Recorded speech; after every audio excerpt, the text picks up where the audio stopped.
Welcome to another episode of Self-Enlightenment.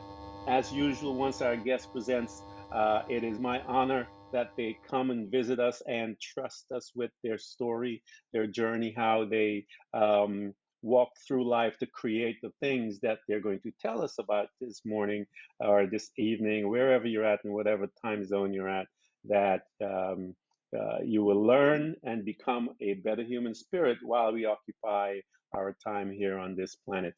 Maxwell, I want to thank you and welcome to Threads of Enlightenment, sir. Well, thank you, Ken. I appreciate the opportunity to sit down and talk with you for a while. Excellent. Maxwell, tell the people about the things that you've done. I know you have quite a few things that you do, so bring them up to speed. Okay, I have published 4 books so far. The first one being Leading You Out of the Darkness into the Light, which is about my transformation or journey from carnival owner to creative entrepreneur. And it also includes 11 exercises they can work through to go on the path towards their own first big goal. I've also written Hmm. It's Not the Cookie, It's the Bag, which is about the lessons I learned preparing to have gastric surgery, having the surgery, and then living my life since then. And then I've written 2 books in a series of 3 books about my travels. The first one, The Blind Blogger's New York City Adventures, How You Can Make Your Dreams Come True. The second one, The Blind Blogger's First Speaking and Signing Adventures, How to Conquer Your Fears. And I've learned I have to tell people this: when it says signing, it does not mean sign language. It means book signings. Sometimes you just pick the wrong title, you know. Uh, so and those uh, yeah, and those last 2 are part of a journey that started when I competed for one of the Amtrak riders in residence. In spite of the hmm fact that I didn't see myself as qualified, and they selected me, and I used my prize to go on a once in a lifetime trip to New York City during the Christmas and New Year's holidays of that year, and that began that. It talks about facing fear and where did the money come from, because Amtrak didn't pay for everything. And the second part of that story, the second part of that story was a 6-week trip that I did in 2017, where I went out and promoted myself as an author with book signings and public speaking. And one of my favorite chapters in there is, what do you do when you have a book signing and nobody comes? So for those authors and creative entrepreneurs in general, it's a very positive chapter, and it really fits in with a lot of things I talk about, which is finding the positive, finding solutions. A lot of things we do really comes down to deciding that you are going to. And I have a lot of practice. So I've got a lot of mental muscle memory built up for finding solutions, Nice. finding the positive, asking for help, those sorts of things. So those are the books that I've written. I'm very proud of my podcast called What's Your Excuse? And I'm really excited about a podcast network that I launched in January of 2021, which is the WYE network under the What's Your Excuse brand, because that seems to be my brand. As more and more people say, if Max can do it, then what's my excuse? Yeah, And that's good. yeah, and the really cool thing about the network is I'm helping other people with disabilities launch their own podcasts, or I'm helping existing Nice. hosts grow their audiences by creating a community of podcasters and those who want to support podcasters who just happen to have a little bit more challenge than the rest of the world does. And then Yeah. finally, the thing that I do that pays the bills mostly is I instruct people on how to be great podcast guests. I teach them about the booking and pitching process, and I also do the bookings for those people who feel like they just don't have the time or energy either to do the work or to learn how to do the work. And so the online publicity area, getting people on podcasts, radio shows, online magazines, TV shows, etc., that's the primary thing that I do that pays the bills and allows me, as I like to jokingly say, allows me to support my writing, speaking, and traveling habits. I love it, man. Your plate is full. Maxwell, you got more than I got on mine. I have 3 podcasts, and I can't keep up with all the different things and the social media, the yeah, this, the that. yeah, So yeah, um, yeah. But wow. how it is, Ken. We don't do it all at the same time, or even all on the same day. Sometimes, Yeah, yeah, yeah. I would be uh, you lying know, if I'm saying that. I do it every day. Yeah, but Yeah. how many cats that are working in the online world will admit that they're not superheroes? That will admit that they have a team and a staff or volunteers or friends and family members that help them do all this stuff. I'm not going to admit to anything, man. Yeah, well, it's just between you and me.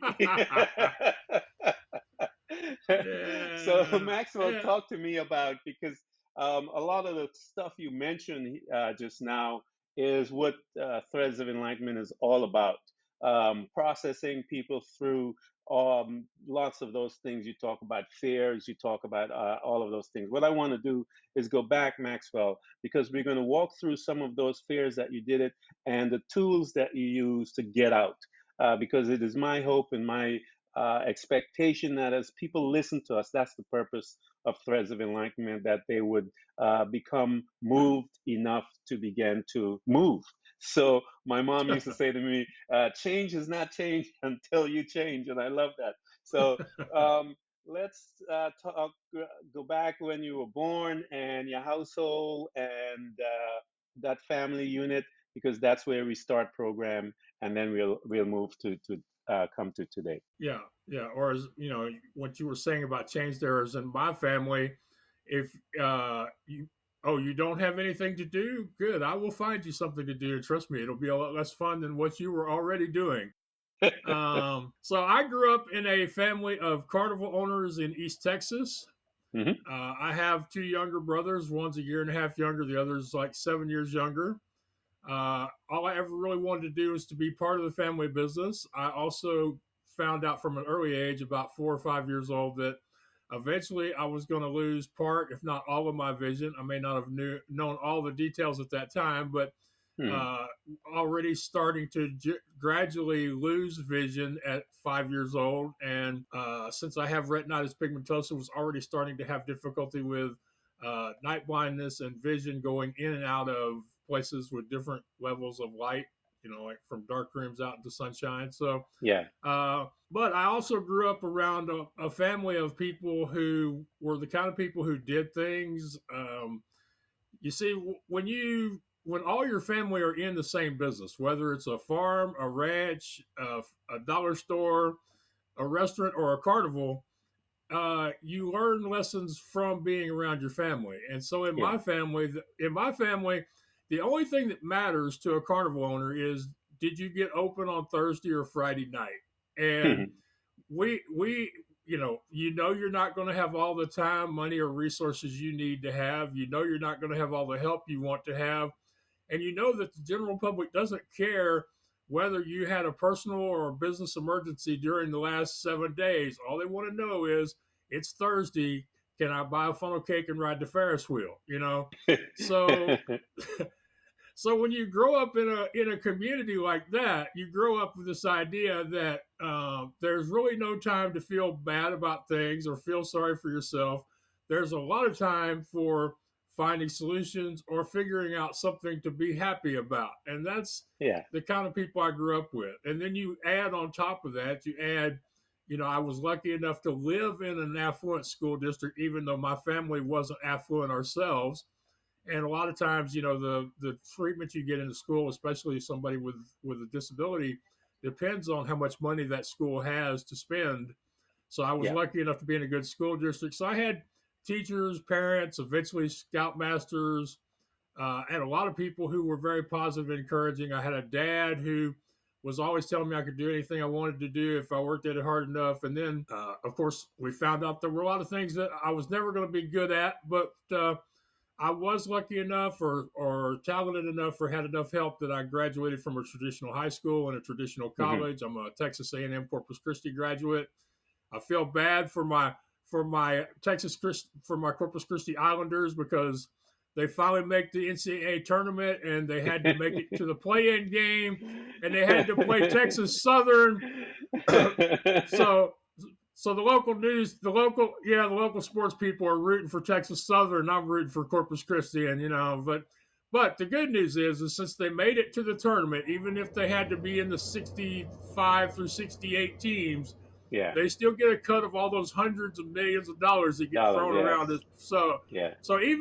even a loss is good for my alma mater. I'm also one of the few legally blind Eagle Scouts. So something that only about 3% of young boys in the U.S. and other parts of the world do that don't have a visual disability. So Hmm. I'm one of the few blind Eagles. And there again, that taught me a lot of things because the only way you get to Eagle, you talked about the only way to change is change. Well, the only way to get to Eagle is to take that first step and just keep moving because Yeah.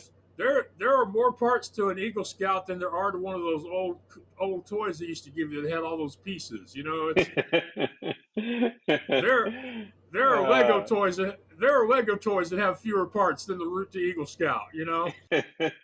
congratulations on that. Yeah, yeah, I yeah. never It's made something. it, man. I was in there and I never made it that far. So, Yeah, congratulations. yeah. But to put that in perspective, the council that my troop was a part of here in East Texas, the year I received my Eagle Scout Award and had my Court of Honor was the 75th anniversary of scouting in this part of Texas in the United States. So Wow. they went 75 years before they had their first blind eagle.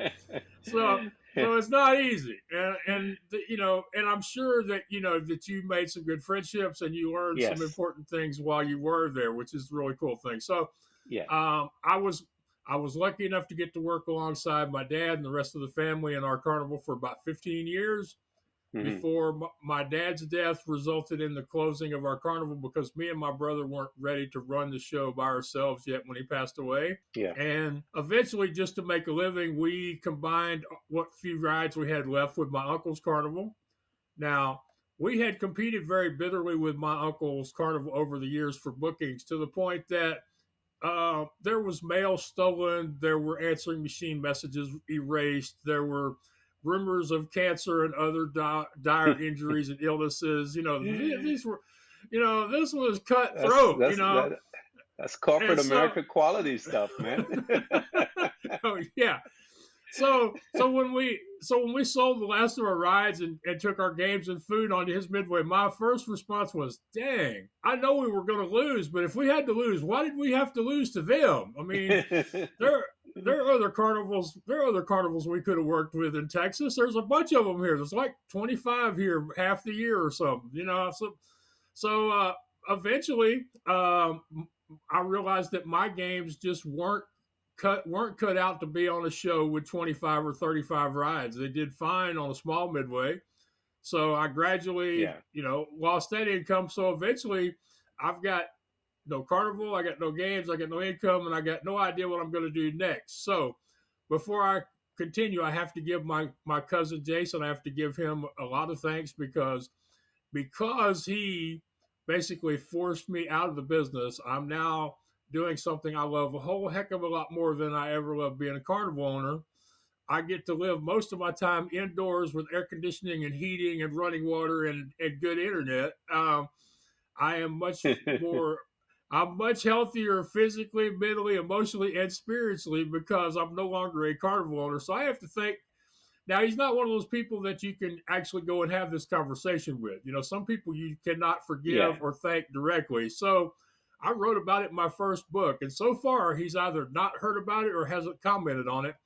But I just felt like I had to, it was part of my gratitude and acceptance and forgiveness so that I could move on to the next step after that book. So uh, I That's did find, beautiful. That's yeah, beautiful. yeah, yeah, and I think it's an important thing. A lot of people talk about they have to make amends, they have to apologize, or they have to forgive the other person or themselves.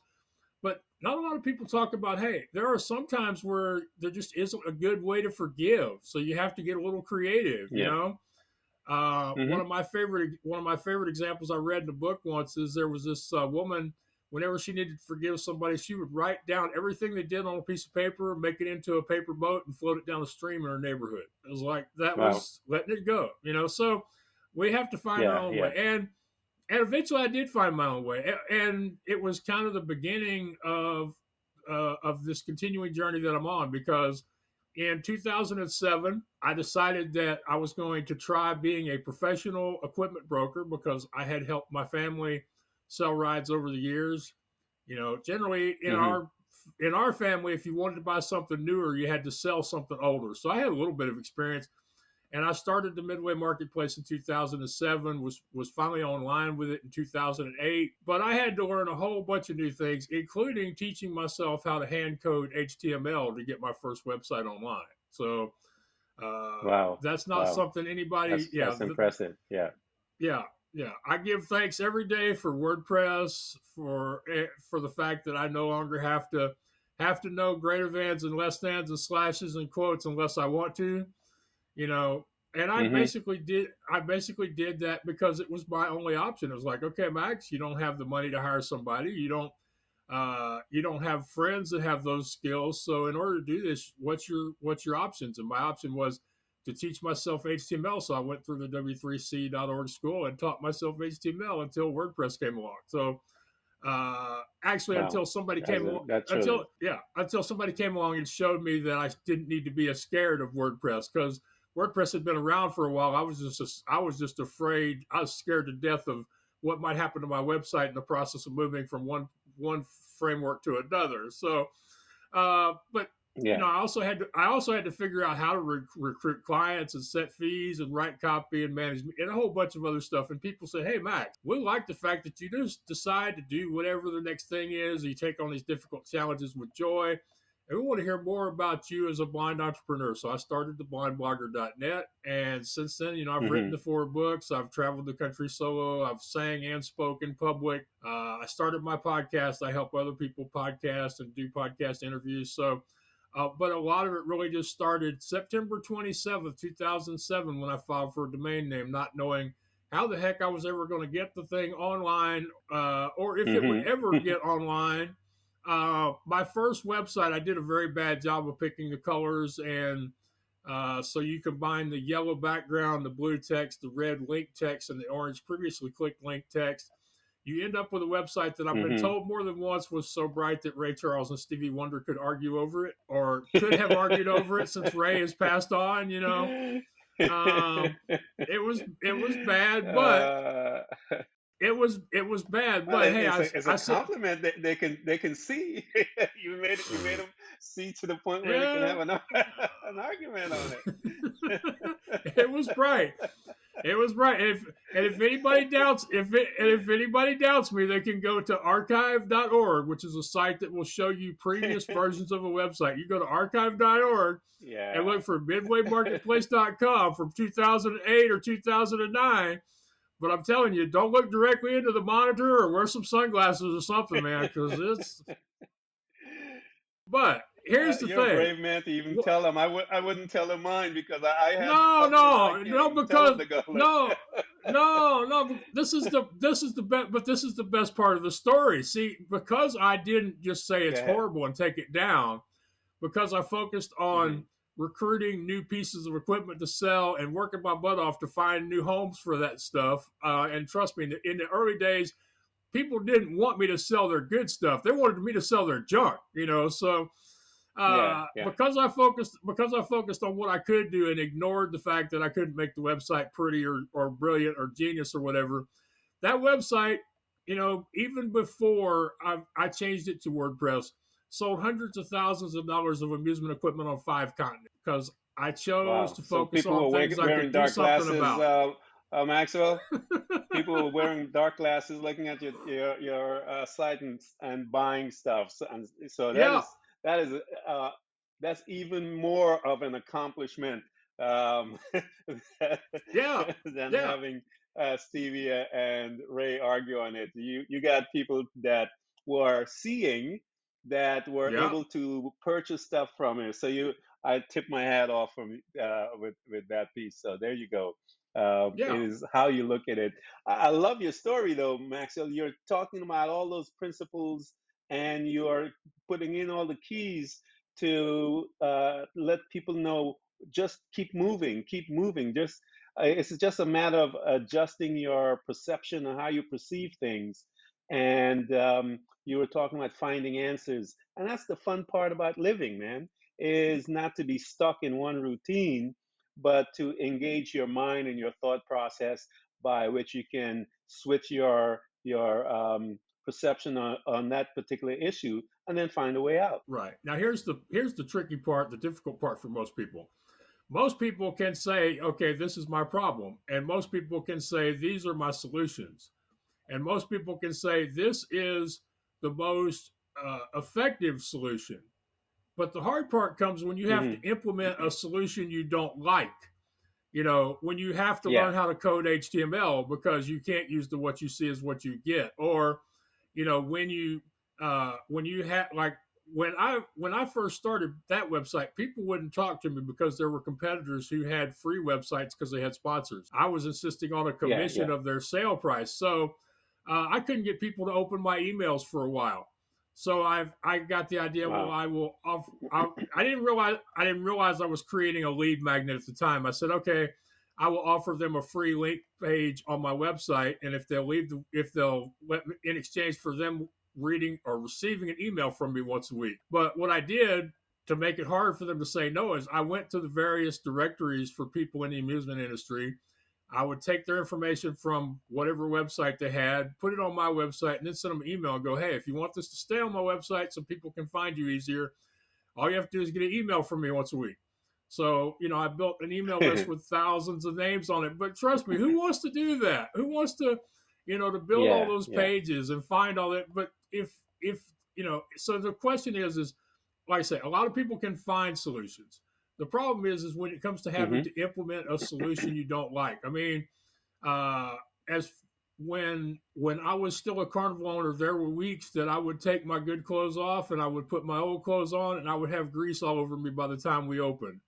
And there were weeks Yeah. that the grease stopped where my sleeves began. Uh, Yeah. so You know, so that's what you got to ask yourself. Okay, am I willing? Is my goal big enough? Is my why strong enough that I'm willing to do something I yeah. don't enjoy doing on a regular basis, either to get to that next place or until I get to the point where I can get somebody else to do this for me, and that's really hard. I mean, even Yeah. if Yep.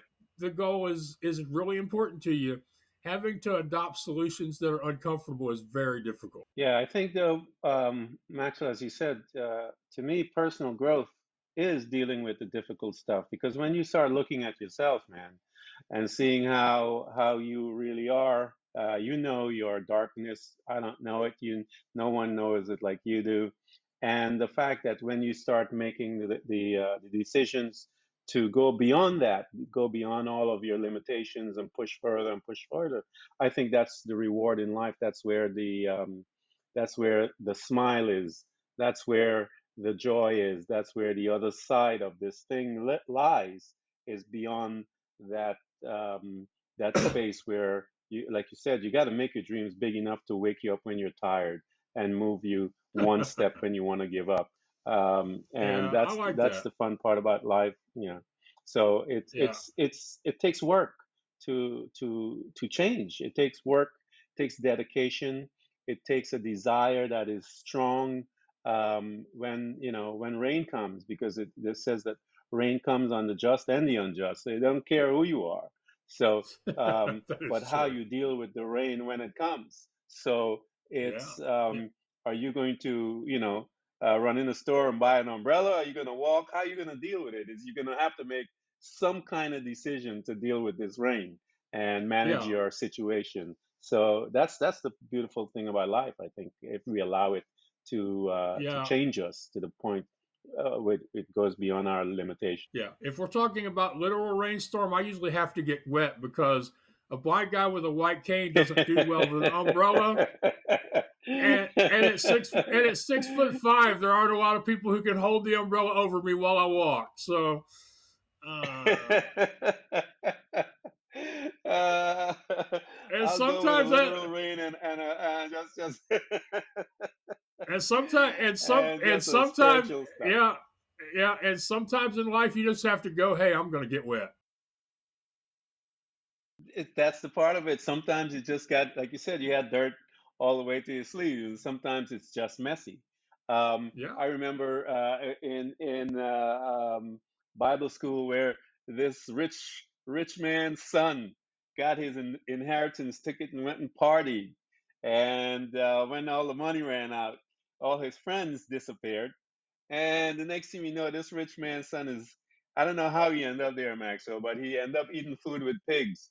I don't know how, but we were reading that he was there eating with the pigs, and he said to himself, wait a minute, I don't have to eat with the pigs. I can go to my father's house and be a servant. So sometimes life just gets messy, man. And then Yeah. we have to get up and dust ourselves off and start that journey home, wherever that is, and creating this new place that we want to live as individuals. And but that's life. Sometimes it gets messy, but I think it's the mess, Maxwell, that wakes us up. It kind of shakes us off, gets us focused as to, do I want to stay here? If I want to move, what are the steps you were talking about? Some people don't want to move, but we talked earlier a little about life. Sometimes two people have the same situation and how they respond differently. And so I think it's the hard times that differentiate who we are, man. Are we going to become a creator, or are we just going to give up? Yeah. And it really would be good if we could help people figure out how to be on the side of somebody who becomes a creator. But it just there just doesn't seem to be a really good answer for that. So many really There's good money in there people. somewhere. If we could come up, if we could come up with it, we could have an empire, Yeah, yeah. man. I sense that a lot of it Yes, is tied to money at the heart of it for because so many people, money is success and lack of money is failure. So yeah. that could have something to do with it as well. I think that's how they're programmed. But I think people, most of the things that I read something one day and it scared me. Says that death kills a man one time, but fear kills him every day if he allows it. And I remember reading that and go, ouch. And I wanted to familiarize myself with my fears, and so that I will not allow it to kill me every day, so that I will be able Yeah, to walk, and not allow that situation. And that is, again, so when situation comes into my life, whatever they are, I try to take a pause, take a breath, and try to investigate another uh, perception of it. Take it and look at it differently, and assimilate it into that perception, and change the energy that it presents itself before my life. yeah. So, talk to me, Maxwell, about you writing. How did you come about with your first book? Because you wrote several of them. How did you come about saying, okay, let me put this thing to paper and start writing a book? How did that come about? Well, actually, my first book started because a woman who was putting on a virtual summit basically dared me to write the book. She wanted me to be part of this online event where there's going to be 5 speakers in 5 days. But she said, in order to do this, you really need to have something you can give away or you can sell at a discount. I think you can write a book, and I think you can write it in the next 60 days. And I have complete confidence in you. And I told her, I said, yeah, you're out of your dang mind. I'm more than happy to try writing the book, but I said, but I don't see how this is going to work because I never wrote one, never had any intention of writing one. And she shared with me her favorite quote from Richard Branson, which is, promise to deliver and then figure out how. And I told her, I said, well, that sounds all well and good, but if this turns out to be a train wreck, this is all going to be your fault. And I'll be more than happy to let the world know that this was all your fault. So yeah. So a few weeks later, I find out that the other speakers have decided that it would be better for marketing purposes if all the speakers were women. So I was out of the event, Uh-huh. and but I grew up the son of carnival people. I'm a promoter at heart, so I'm like, I understand what it is to want to put more feet on the ground or butts in the seats or faces behind the screen. So I was cool with it, but I kept writing the book. And in December of 2013, my good friend Lorraine Reguly, who works at wordingwell.com as an editor and a ghostwriter and many other things, she helped me get it from the manuscript to being published on Amazon. And as I say, the book has won a couple of awards. It was the source material that got me my Amazon retreat, and that has led to other books. What I find is that if you are a storyteller or someone who enjoys writing, which I enjoyed writing in junior high school until they beat it out of me in high school and college, but I rediscovered my love for writing as a blogger. So if you enjoy storytelling or writing and you write a book, you might want to get a few extra spaces on your shelf for your review copies of your books, because you're probably going to find ideas for more than that one book. Oh, definitely. I know what that is, and the process of going through writing is really fascinating. So I know it's a progression of things. So now, talk to me, Maxwell, about COVID came, change all of our lives, um, and present us with some really good opportunities. I think for creators, we had to pivot in many ways to create new things. Talk to me about some of those things that you feel that this was given an opportunity for you in your process in development as a person. Well, as far as COVID goes, you have to realize that I was doing so much of what I do online beforehand, and also given the Hmm. transportation limitations here in a suburb of Houston, Texas, where I live, I wasn't, wasn't what you'd call mobile to begin with. So COVID really didn't change my life. In fact, some things got a lot easier because of the number of places that now will deliver food to the house, whereas used to it was China. Used to it was pizza or Chinese or nothing.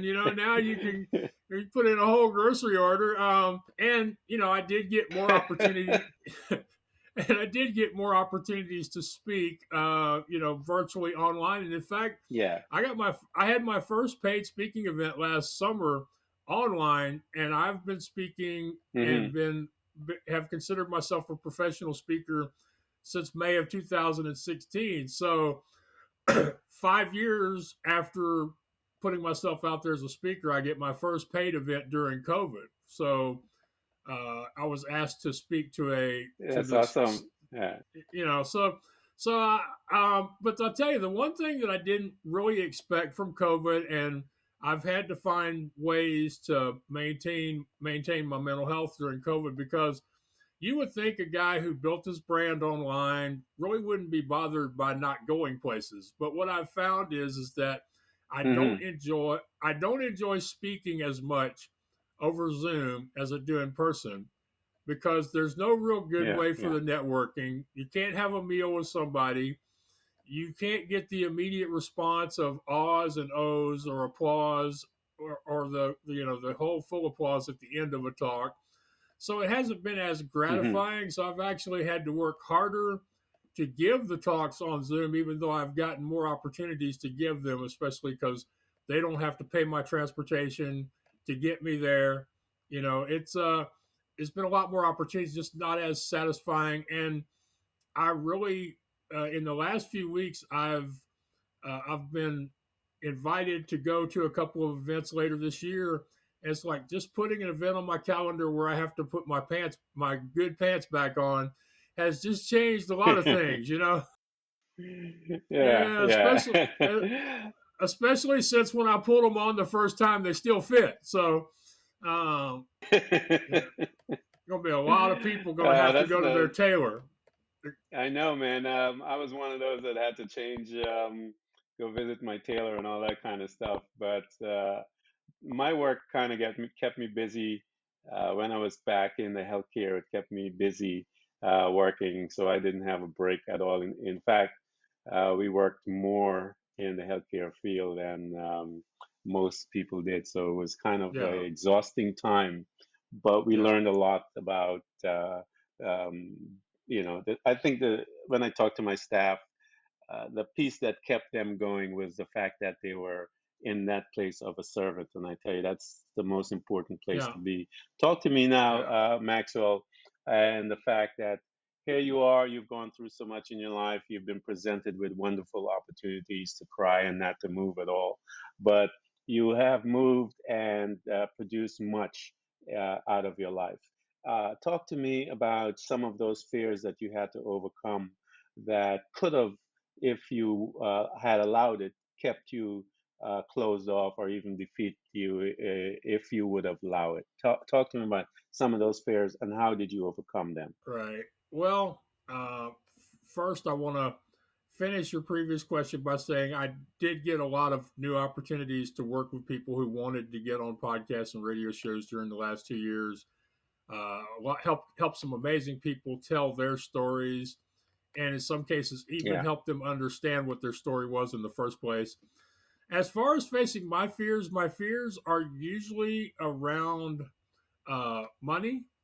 And so it's usually, where Hmm. is the money going to come from? Because quite often you can be professionally successful, you can be doing everything right and still not be generating the amount of money you want from it. So, like, when I have traveled, most of the time I have left with a lot less money on me than most other people would.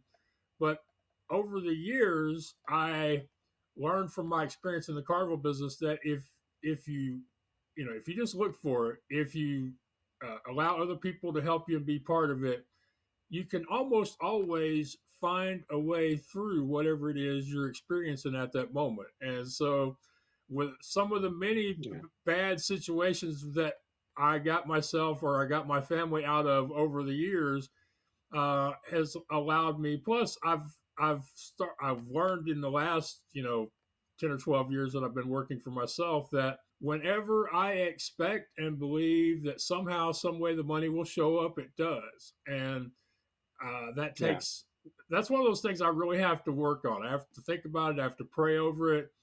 I have to try to take steps that will bring in more income while I'm doing some of these things, but usually in the end, I just end up and I go ahead and do it. And I think the reason that I'll do it, even though has sometimes put me in precarious situations that have led to some stories that have not yet been told yet, because maybe there's some things that don't need to be told. You know what I'm saying? I've got myself because usually what I do is I say which scares me more, Max, the idea of being broke or needing help at some place that maybe not be, or you know am I more scared by what would happen if I don't do this?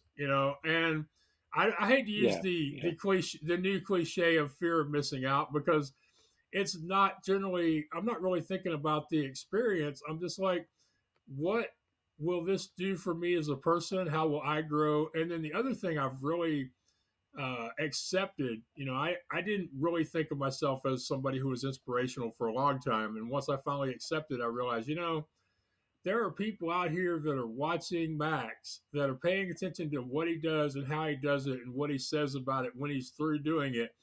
And so I kind of feel an obligation to take risks even when I'm a little scared of taking those risks. So whether that's, traveling to New York or Philadelphia or Florida, or starting a podcast network, or whatever it is I'm about to do, just recently a friend challenged me to write a song, and I was like, I've never written a song before. I wouldn't know the first thing to do about writing a song.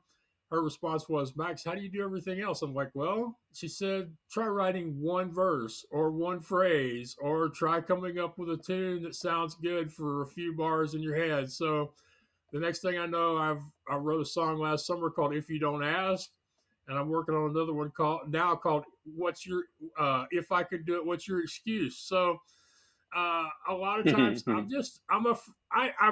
realize, even during the bad things, even when you fall on your ass and you have to get a lot of help and you have to really talk yourself into taking that next risk, what experiences would you have missed if you didn't? What would you have not learned Yeah. about Yeah. yourself if you didn't? What would you have not been Yeah. able to teach other people if you didn't? That's the biggest compliment that I get on my website or my work isn't, if you can do it, what's my excuse? My biggest compliment is that it's the way I share my setbacks and disasters, and even though I hate using the F word, failures, the way I share those openly and the lessons that I've learned from them It's what makes me unique and what makes me compelling and what makes me inspirational. So just think about that. If you don't take risks, if you don't fall down, if you don't have those bad experiences, you don't have lessons to teach other people. And trust me, in the online world, there are way too many people that are putting the fluff out there. They're only showing the shiny side and making the rest of us feel bad because we don't have all that shiny stuff. So, whenever you're thinking, Yeah. man, this is scary, I shouldn't do this, I might really embarrass myself, think, what am I maybe not going to learn? What great benefit or reward may I miss out on? But most importantly, if I don't do this, what am I missing out on the opportunity to teach somebody else by my experiences? And to me, that's a big part of what usually will decide me. I like to tell people, I don't know why we're discussing this. You all know I'm going to do it anyway. I love that. Maxwell, I love your all your energy, and I want to thank you, sir, for coming by Threads of Enlightenment. Everyone that is listening, I I just want to encourage you to get in touch with Maxwell, get in touch, read his books, buy his books so that you can spend time. And I've said it 100 times that when you buy someone's book, is that you're having that one-on-one conversation with that person. That's private time that you have with them. And lots of people charge hundreds and hundreds of dollars for that when you can get that just by buying and purchasing a book.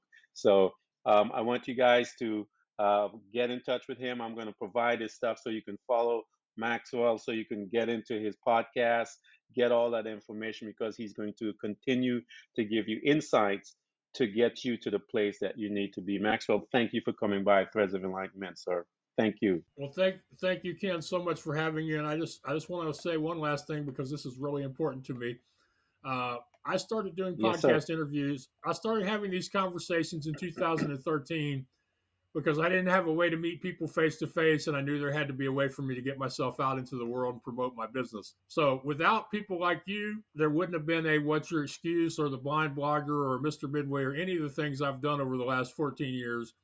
So I want to thank you for the role you are playing in my continuing journey and my continuing story. Thank you, Ken. Thank you, sir. It's an honor to be in that role, and I thank you so much. Everyone who's listening to this podcast, we hope to continually help you to learn how to embrace moments of darkness, because it is in the darkness that we learn how to develop and use our abilities to truly see those parts of ourselves often invisible to us in the light.